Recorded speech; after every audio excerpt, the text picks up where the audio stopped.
एक लीला आती है कि एक बार ठाकुर जी से रूठ गई किशोरी जी। ठाकुर जी बोले आप रूठ क्यों गई? बोले ये नीली नीली मणि आप जो पहन करके आए हो, इसमें एक गोपी का चित्र दिखाई दे रहा है मुझको। ये कौन है?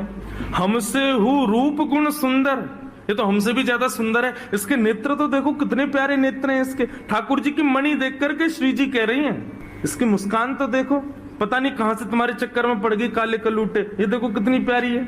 कौन है ये? इसके बारे में मुझे बताओ। मान करके रूठ करके बैठ गई। इतने में ललिता जी आई, किशोरी जी की सखी। ठाकुर जी से बोली, कहा भयो आज श्री जी नाराज क्यों हैं? ठाकुर जी मुस्कुरा के बोले हम एक मणि पहन करके आए हैं, उस मणि में राधा रानी को अपना ही प्रतिबिंब दिख रहा है, और अपनी प्रतिबिंब को देख के करी जे कौन है? ये हमसे भी ज्यादा सुंदर है, ये इतनी हंस क्यों रही है, इसकी आंख इतनी सुंदर क्यों है, ये तुम्हारे चक्कर में कहां से पड़ गई? इस बात से मान करके बैठी। इतनी बोली है राधा रानी, तो राधा रानी मान करती हैं। पर एक दिन किशोरी जी ठाकुर जी से बोली कि आज आप मान करो। ठाकुर जी बोले नहीं आप ही करो, हमसे मत करवाओ। श्री जी बोली नहीं आप रोज मनाते हो हमको, हम आज मनाएंगी आपको, आप मान करो।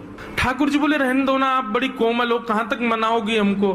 नहीं हम मनाएंगी आपको, आप मान करो। ठाकुर जी बोले देख लो हम कर लेंगे। फिर बोले नहीं करो। सोई ठाकुर जी ने मान कर लिया। ठाकुर जी रूठ के बैठ गए श्री जी से। अब श्री जी ठाकुर जी को मना रहे हैं। कभी ठाकुर जी की मनपसंद वस्तु बना के लावे, कभी ठाकुर जी का मनपसंद राग गा के सुनावे, कभी ठाकुर जी को नृत्य करके दिखावे, कभी ठाकुर जी के सामने उनका मनपसंद श्रृंगार करके आवे। सब प्रकार से श्री जी ने मनाने का प्रयास किया, लेकिन ठाकुर जी नहीं माने। और मान लीला का ये नियम है कि सूर्यास्त तक मना सको तो मना लो, सूर्यास्त के बाद मान खत्म हो जाएगा। यदि मान में मना लिया तो मनाने वाला जीत जाएगा, और यदि मान सूर्यास्त तक नहीं मना पाए तो इसने मान किया वो जीत जाएगा।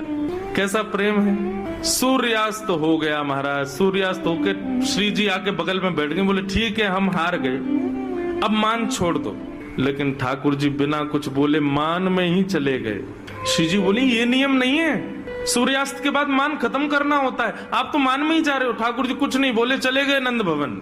श्री जी को रात भर नींद नहीं आई। बोले कि ऐसा कैसा मान किया कि रात में बात भी नहीं करके गए?